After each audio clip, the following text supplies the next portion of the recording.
Put your hands up if you have coding best practices at work. About half, probably.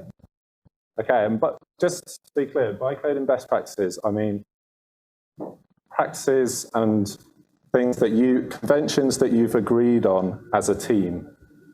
So things like naming conventions, import style, architecture layout. Oh, let me mute this. Banned language features, maximum method length, things like that. So if you have them, where do they exist?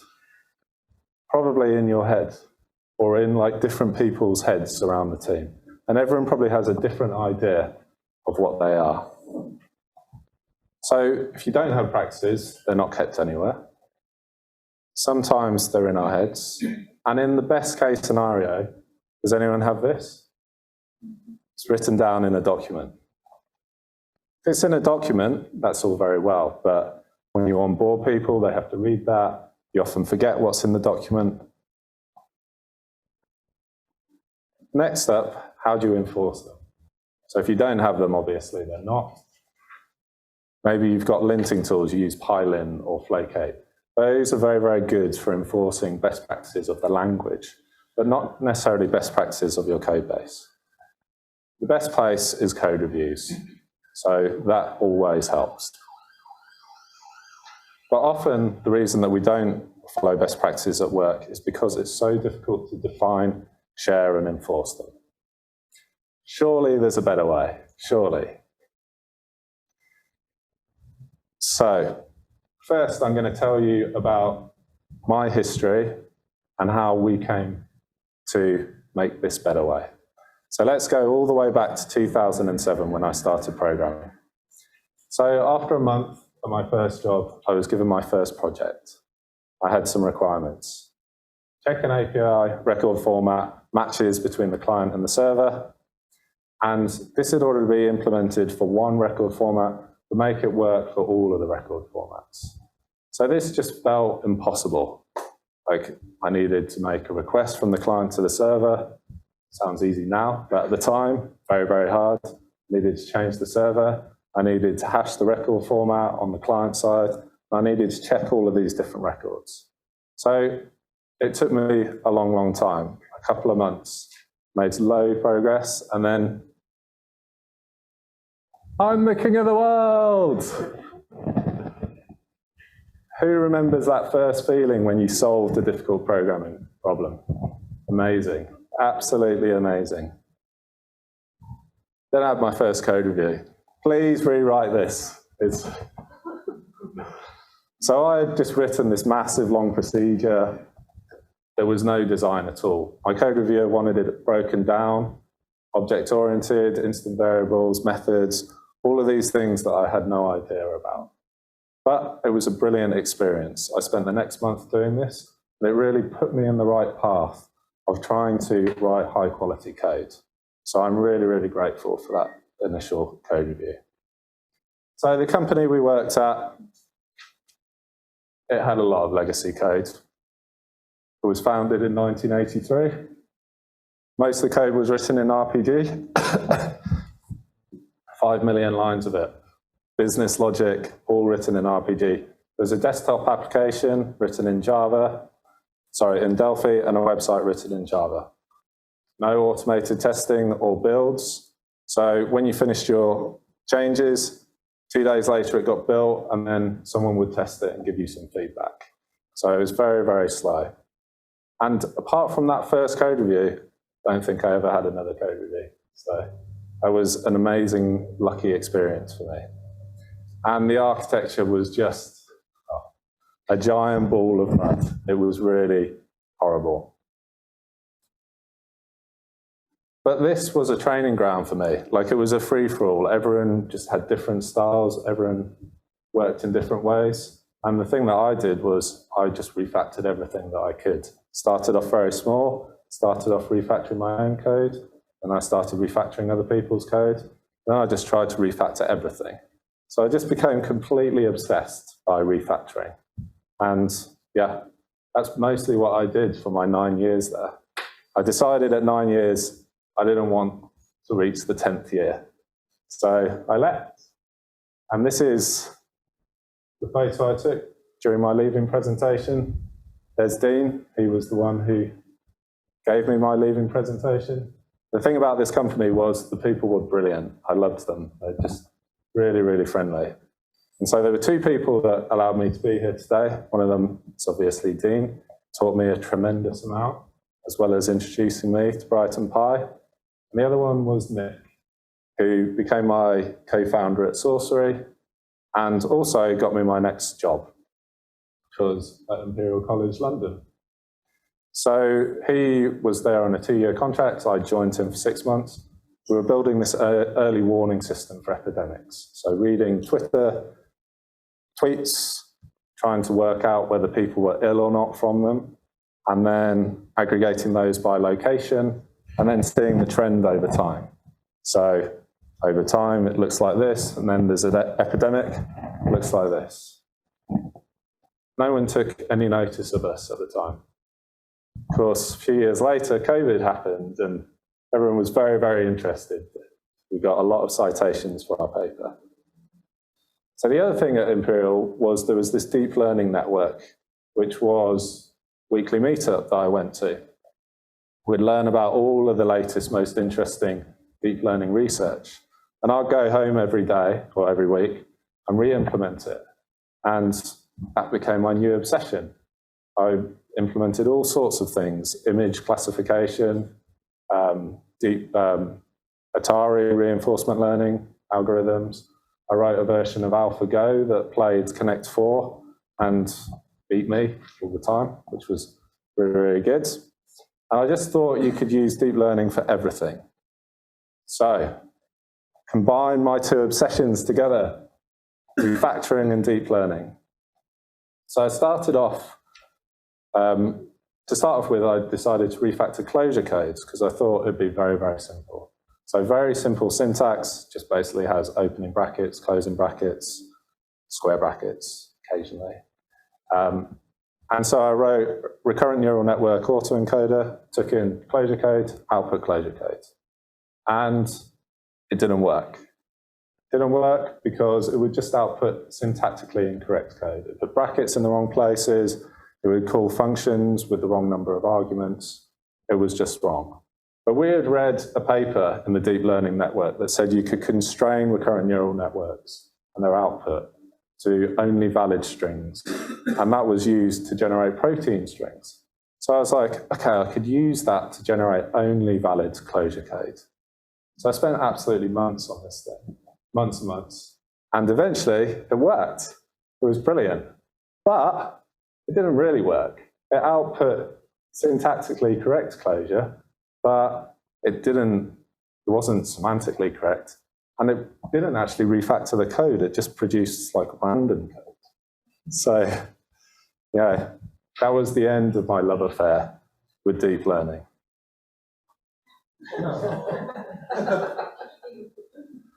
But I didn't give up. During this time, I was talking to Nick all the time about refactoring code.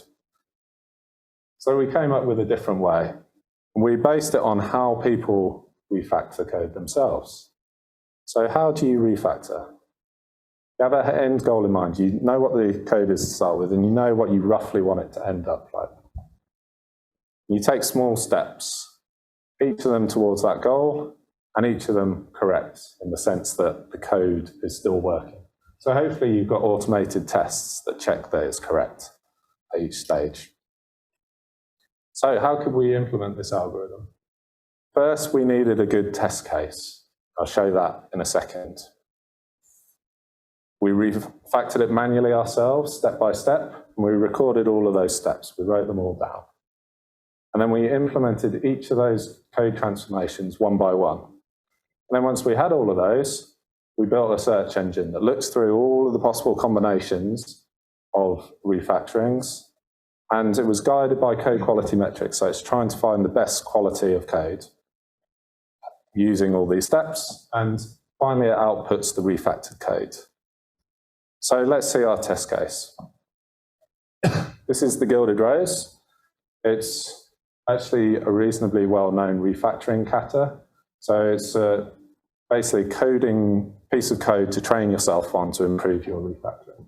And the goal is to take this horrible piece of code, it's got loads of duplication, like this aged brie is here and here, backstage passes here and here and here, and you can see the level of nesting, it's like horrendous.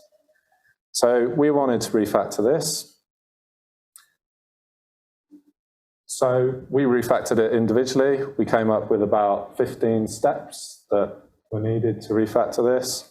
For many months, nothing really happens. Like, we'd make small changes to the code, but it wasn't improving it, or it would introduce bugs. Then Nick sent me a message. Hold on. There it is. So much cleaner. Sulfurous once, aged brie once, backstage passes.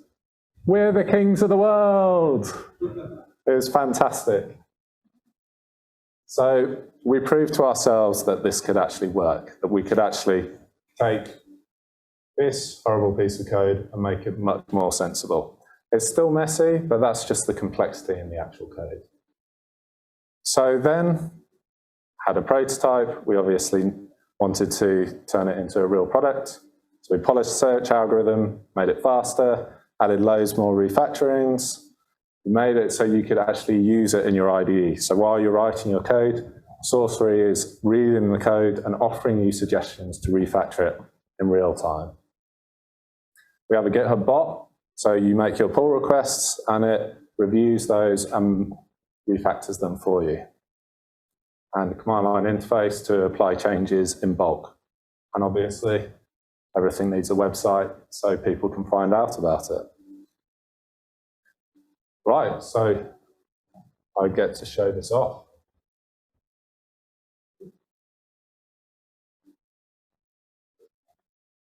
So this is VS Code. When you install Sorcery in VS Code, this is the welcome screen. Let's zoom that in so it's a bit easier to see.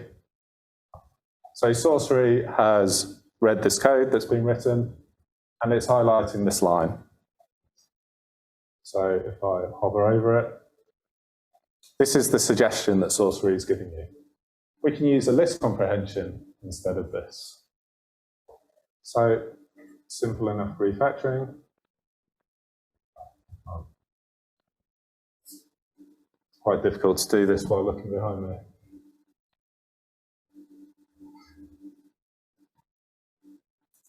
And I can apply that change, and it just gets applied to my code base straight away. So the other thing is that I just want to demonstrate that it works in real time. So if I return that result, if I hover over this, you can see it's changed the suggestion. So as you're writing your code, it's making those suggestions for you. So again, I will do that. So this is brilliant. I'm not going to demo too much more of this, but it's really, really useful for you, especially if you're new to Python, if you're starting programming. It teaches you how to write nice Pythonic code straight away. It's just really cool. And you know, I've been programming in Python for quite a few years now. It's still suggesting improvements to me all the time. Even though I wrote a lot of these refactorings, it's like I'm reminded of them frequently. Okay. So I want to talk to you how we implemented each of those refactorings. So this is an example refactoring that we implemented. Now, you're not going to be able to read that code, but if you look at it, it's actually extremely well written. All of the methods, they're like 1 to 3 lines long. Maybe there's a few conditions going in there, but it's extremely well written. What does this refactoring do? Converts this into this. So when you're accessing the last element of a list, you can use -1 as opposed to the length of the list -1. So it's a lot of code to be able to make that change. You need to check lots of things, like we're calling the length function, that this elements is in the same place, that this element is a list. And we had to write that for all of the refactorings. And that's actually a very, very simple example. There's some that are a lot harder than that. So they're difficult to understand. They're very hard to write correctly. And they take ages to write. Like it was very slow. So we decided to write a domain-specific language for describing refactorings. So what is a domain-specific language? It's a mini language for solving a small task. So I give some examples. Regular expressions, they allow us to match strings. In this case, this is matching an email address. Got Flask routing. So this string here is basically mapping a web endpoint to calling this function and passing in the user ID as an integer. Cascading style sheets, so that's mapping selectors for HTML to actual styles. So we wanted one of these for describing refactorings. So we've got some requirements. Number one, it looks like Python, so it's easy to understand and write. Can capture code and use it in the replacement, and we can filter the matches with conditions. So a reminder, we want to make this change. So this is what we ended up creating. This describes that change. So compare it to that previous code that we had before. We're looking for this pattern. We're saying match something here that's a list, where we're indexing the length of the list -1. Just replace it with the list -1. So compared to that previous code, it's just, it's a million times easier. You can write that in 1 minute. It takes like 2 days to write that other code. So at the start of this year, we decided to make use of that.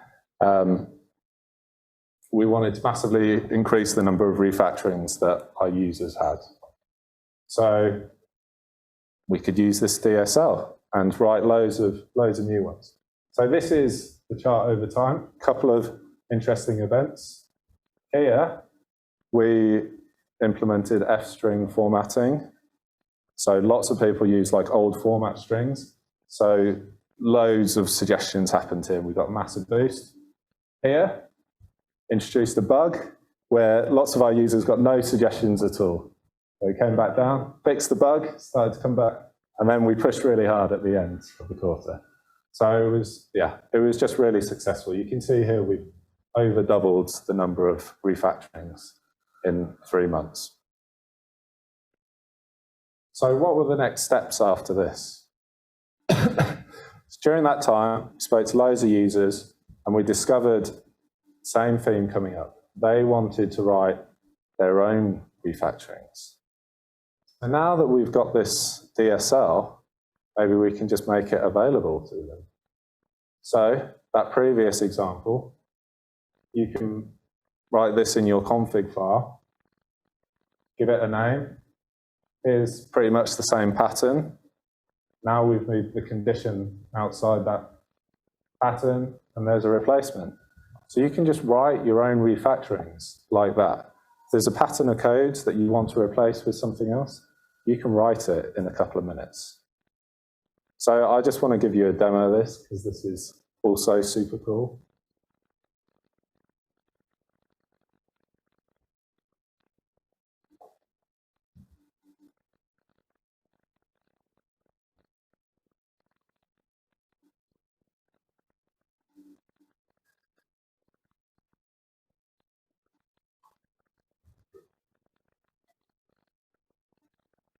So, got 3 rules.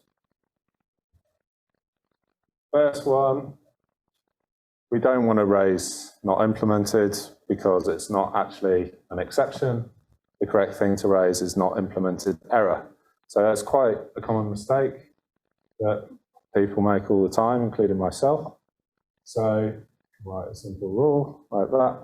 And as soon as I save this, I'm going to save it in a second, watch the left-hand side change. So as I save that, immediately shows me that suggestion. So it's just working in real time. So I hover over that, It's just showing me the particular error. And then next step, save the replacement. It's giving me the suggestion to fix it. So it's just awesome, really. This second example, when you're opening a file, read is the default, so we don't actually need that. So again, we can do that. It's going to make that change for you. You can see here we're using that value of the file in the replacement there. So we're just plonking that code in there. And it doesn't have to be a string, it could be anything in there. It could be like a function call, it could be anything. And then say you want to enforce something about not writing global variables. Well, here's an example here. So firstly, we're checking that this pattern, this piece of code is in the module scope as opposed to in a class or in a function. And then we're checking that the var, the variable, is lowercase, because if we want a constant, we can have uppercase. And finally, we're excluding private variables. If people want to use private variables, let them get on with it. So that's just, yeah, it's just awesome. Actually, I missed out a slide. The slide was quite important because it was going to describe the syntax. So imagine we've gone back in time 2 minutes. So basic syntax, it's just code. We're capturing a pattern. It's $ with the name of the pattern. So we're naming what we capture. We can optionally capture something. We can capture many things, 0 or more, 1 or more. So these things are similar to regular expressions. I like to think of this whole thing as regular expressions on code, on abstract syntax trees, as opposed to on strings. Match anything or match nothing. You might want to match nothing when you're saying this variable does not have a type annotation. I've already given this demo.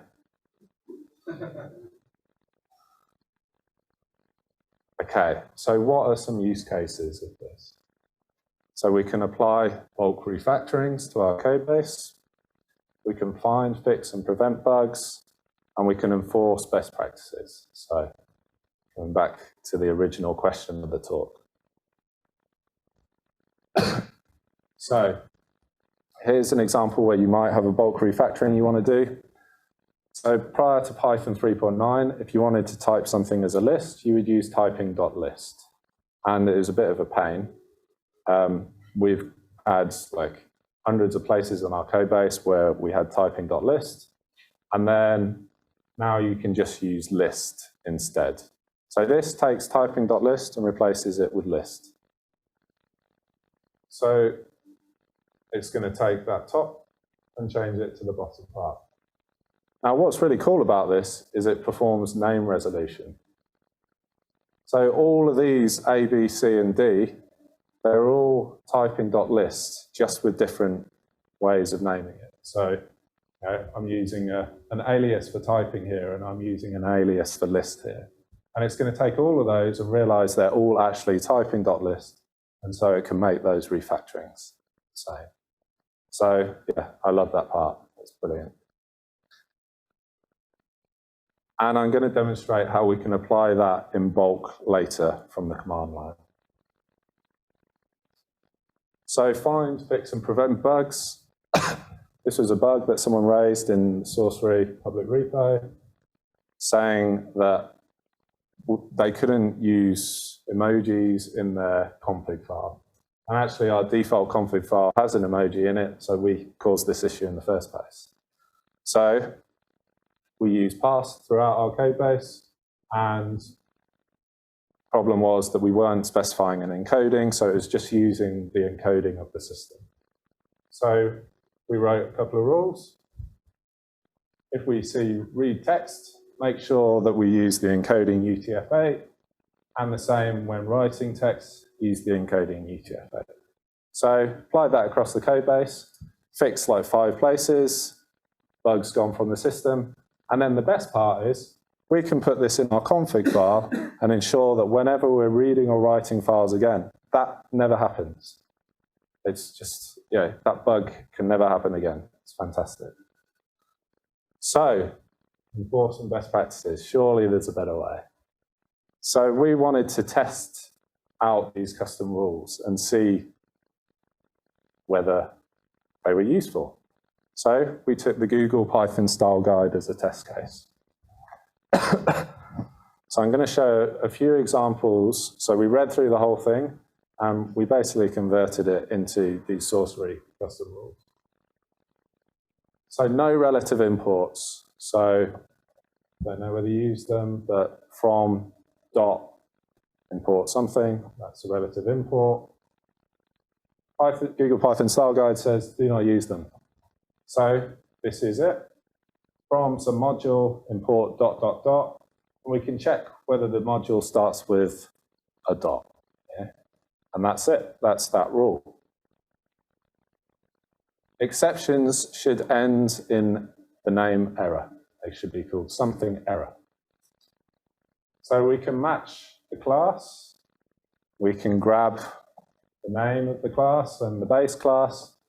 This first line of the condition is checking whether it's an exception, a built-in exception that is, or the name ends in error. And if it is, then this class is an exception, and so we make sure that the name ends in error. Type annotation should be used on arguments and return types. So this is the most complicated pattern I'm going to show you. So we're going to get the name of the function or method. We're going to grab the argument and say it doesn't have a type annotation, and it optionally has a default value. And also we've got conditions on it. So the name doesn't start with underscore, so it's not a private method, and it's not, the argument isn't self or class, which don't need type annotations. And then the nice thing about this is we can just restrict it to certain parts of the code base. So we don't want to check this in test files. There's no point doing that. So we just exclude any test files. So we extracted 31 rules from Google Python style guides. We proved to ourselves the power of these custom rules. And you can try it out using that command. Like impossible to copy down right now, but we'll make it easier to be able to run that soon. So I want to give one final demo.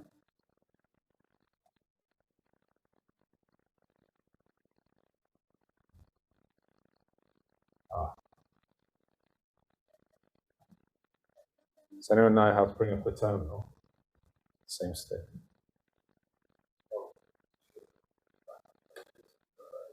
Control-Shift back. Excellent. Okay, so first, pip install sorcery apply. I've already got it. Sorcery review dot. So this is going to review this code here with these rules here.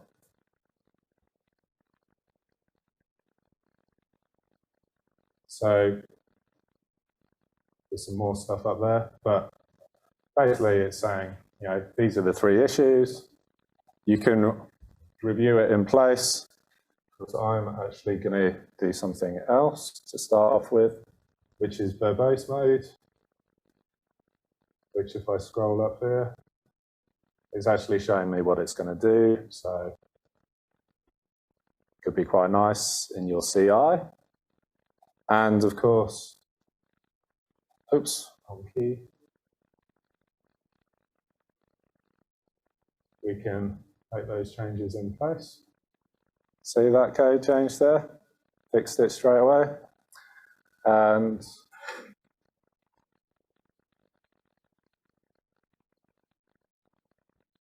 here's using the Google Python style guide. Google Python style guide says use doc strings everywhere. So if you use it, you'll probably get that. You'll probably want to switch it off unless you're very, very diligent. And there's another cool thing I want to show off, which is if you use pre-commit, Sorcery will create a pre-commit config for you and set that up straight away. So it's created that config, and I don't know if anyone uses pre-commit, but that's pretty good. There's also another option to set it up in CI for you automatically. So that's the end of my demo. So what's next for Sorcery? More powerful custom rules, so you can do more things. A curated list of rules. So at the moment, the Google Python style guide is the main one that we've implemented. It's really good, but there's loads more that we want to add. And maybe R. Maybe R. So summary. Don't use deep learning for everything. DSLs can be massively powerful. If there's a piece of code that you write again and again, if you can write a domain-specific language for you, it can be massively powerful. It's just saved us a huge amount of time. It's allowed us to write those custom rules. It's just changed everything that we can do. Sorcery refactors your code as you write it, and you can use our custom rules to apply bulk refactorings, find, fix, and prevent bugs, and enforce best practices. Thank you.